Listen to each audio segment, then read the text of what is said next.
এখানে তবুও আমার থাকা আর কোনোভাবেই সম্ভব নয়। টুনির এত আদরে পছন্দ করা বৌমা, তবুও দেখুন টুনির কপালে কি জুটল শেষমেশ। সে কিভাবে বৌমার সাথে আচরণ করছে, আর এদিকে বাস্তবতায় তার সাথে কি হচ্ছে। এই অসহায় টুনির গল্পের বাকি অংশ থাকছে পরের পর্বে। তো বন্ধুরা, এই ছিল আজকের গল্প। গল্পটি থেকে কি শিক্ষা পেলে তা অবশ্যই কমেন্ট করে জানাবে, আর ভালো লেগে থাকলে একটা লাইক করে দেবে।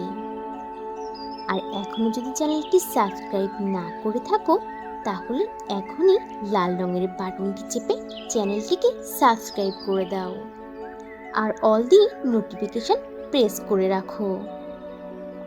তাহলে বন্ধুরা, আজ এখানেই শেষ করছি। আবার দেখা হবে নতুন কোনো ভিডিওতে, নতুন কোনো গল্প নিয়ে। সে পর্যন্ত তোমরা সবাই ভালো থাকবে আর নিজেদের প্রতি খেয়াল রাখবে। আল্লাহ হাফিজ। পুরো ভিডিওটি দেখতে ও সুন্দর সুন্দর স্টোরি পেতে লাল রঙের বাটনটি চেপে চ্যানেলটিকে সাবস্ক্রাইব করে দাও, আর অল দিয়ে নোটিফিকেশন প্রেস করে রাখো।